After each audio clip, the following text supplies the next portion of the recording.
Bismillahirrahmanirrahim. Qala rabbi shrah li sadri wa yassir li amri wahlul 'uqdatam min lisani yafqahu qawli. Allahumma iftah 'alaina hikmataka wa anshur 'alaina min khazaini rahmatika ya arhamar rahimin. Rabbi yassir wa la tu'athir. Rabbi tamim bil khair.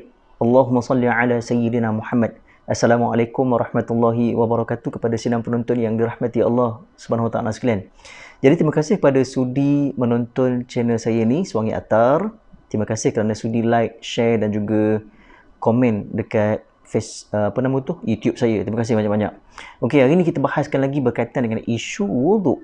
Tak habis lagi isu wuduk ni sebab dia panjang tau. Panjang.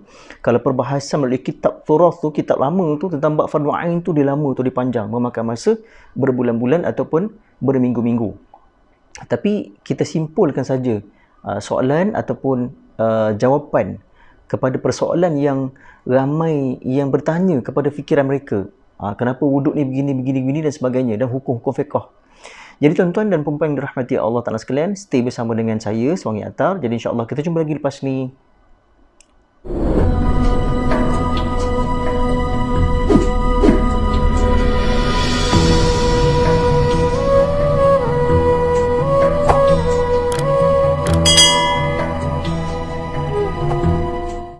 Okey, Assalamualaikum warahmatullahi wabarakatuh. Welcome back to channel Suwangi Attar. Jadi insya-Allah channel saya ini lebih kepada motivasi, resepi dan juga dakwah dan juga ilmiah. Tuan-tuan dan puan-puan yang dirahmati Allah Subhanahu wa taala sekalian. Okey, ada orang bertanya, "Ustaz, apakah sekiranya bila mana kalau saya ambil wuduk?" Sebab saya pernah akan tegur dengan seorang siap di masjid tersebut ketika saya solat satu masjid. And then saya berhenti dan pada ketika itu saya nak sembahyang asar. Dan pada ketika itu saya ambil wuduk, jadi Tok Siak tu tegur saya. Dia kata tidak sah kalau sekiranya kamu tidak mencabut cincin kamu dan juga jam tangan kamu di pergelangan tangan. Apakah hukumnya Ustaz? Okey, kita tengok balik pada rukun. Okey, dia sebenarnya wuduk ni tadi perlu kena kepada sebahagian kulit kita. Macam contoh, okey, perlu kena kepada bahagian kulit, bahagian wuduk tadi, macam muka, macam tangan, macam kaki, kan? Jadi kalau sekiranya tidak kena maka tidak sah. Okey, contoh, kalau kita ambil wuduk, kita tak perlu cabut jam ni pun tak apa, tak masalah, tapi kita perlu longgarkan dan juga cincin tadi kita perlu longgarkan, ya. Longgarkan dia bila mana kita kena menyelati supaya air wuduk tadi kena kepada tempat-tempat yang dipesan oleh syarak, yang disuruh oleh syarak. Contoh pergelangan tangan.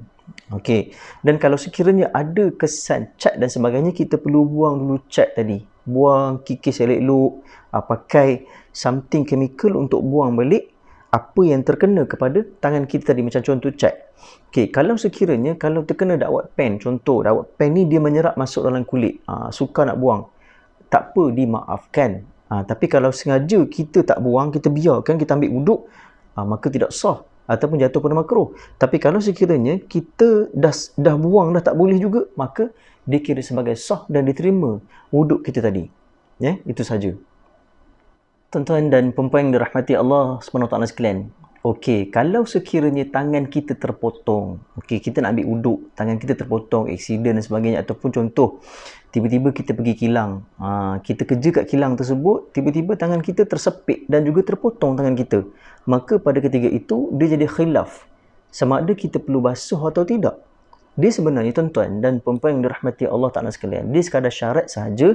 Okey, kalau sekiranya tangan kita terpotong, contoh, kita tengah nori getah kan, nori, tiba-tiba datang rimau, baham tangan kita, tinggal lagi sebelah, dan sebelah lagi masih lagi sempurna, sebelah lagi terpotong, maka pada ketika itu kata syarak iaitu sekadar basuh saja. Contoh, kalau kita kena terpotong dari tangan sini sampai ke sini, maka kita perlu ambil wuduk tadi, iaitu basuhkan di pergelangan di hujung sini sampai ke sini sahaja. Tak perlulah kita, orang kata tak payah ambil lah wuduk sebab tangan ni tak ada, tak boleh, sebab kena ambil saja, buat syarat sahaja. Okey, kalau tangan yang ni sempurna, basuhkan macam biasa, tapi kalau tangan ni terpotong, basuh di bahagian hujung sini sampai ke sini. Itu syarat kalau sekiranya tangan tadi terpotong. Atau macam contoh kaki ke, kan, contoh kaki dia terpotong, macam mana nak ambil wuduk Ustaz? Kaki saya kena potong, kena kencing manis. Macam mana saya nak ambil wuduk?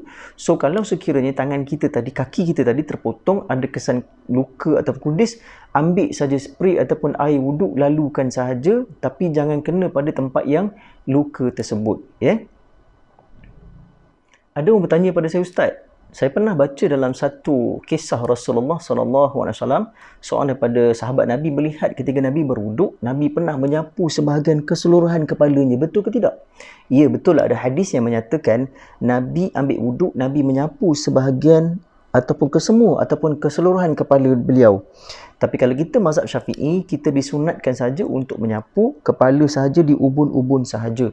Tak perlu menyapu kesemua ataupun keseluruhan. Mungkin pada ketika itu Nabi sapu keseluruhan kepala ni sebab apa? Pada waktu itu untuk melegakan kepanasan yang ada kepada kepala dia, nak sejukkan badan, macam contoh kita kan.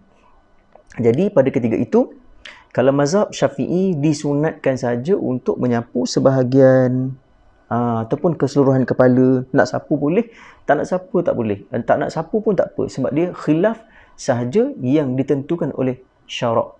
Tuan-tuan dan puan-puan yang dirahmati Allah Ta'ala sekalian, harap tuan-tuan dan puan-puan jelas berkaitan dengan wuduk ini. Okey, contoh, sekiranya tangan kita terpotong tadi, tangan kita terpotong, maka tak wajib kalau kita bersihkan tangan tadi, tapi kita disunatkan untuk menyapu ataupun diwajibkan kita untuk mengenakan tempat yang tidak terpotong tadi. Contoh bahagian sini tak potong, kita sapu sedikit, ambil. Jadi insya-Allah tuan-tuan dan puan-puan yang dirahmati Allah Ta'ala sekalian, saya harap apa yang saya sampaikan ini menjadi manfaat kepada semua, dan jangan lupa untuk like, untuk share dan juga komen. Kalau sekiranya anda ingin bertanya soalan kepada saya berkaitan dengan wuduk, anda boleh komen di bahagian description di bawah. Contoh nak tanya, Ustaz, macam mana kalau sekiranya saya ni tak mampu untuk membasuh muka saya, ataupun contoh Ustaz, saya tak mampu untuk ambil wuduk, jari saya ni sakit dan sebagainya, apa yang perlu saya buat?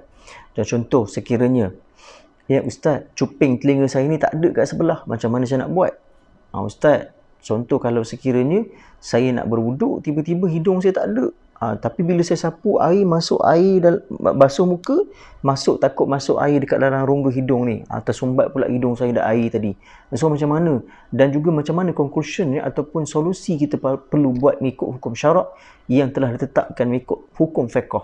Jadi kita tidak boleh buat hukum sendiri, maka kita perlu rujuk pada pakar-pakar yang bertauliah, mufti, ataupun rujuk balik pada kitab, dan juga rujuk balik kepada asatizah kita, ataupun rujuk balik orang-orang yang lebih faqih tentang agamanya. Jangan kita rujuk pada yang bukan-bukan Google dan sebagainya, tak dibenarkan oleh syarak. Jadi tuan-tuan dan puan-puan yang dirahmati Allah SWT sekalian, kita sama-sama belajar dan kita sama-sama ambil manfaat. Sebab apa? Sebab salah satu untuk sahkan ibadah kita ni diterima oleh Allah Ta'ala adalah yang pertama sekali wuduk. Kalau wuduk kita tak sempurna, maka tak sempurnalah ibadah kita. Jadi sekadar itu saja. Wabillahi taufiq wal hidayah. Wassalamualaikum warahmatullahi wabarakatuh. Kita jumpa lagi untuk vlog yang akan datang dan juga video yang akan datang. Jadi kita jumpa lagi.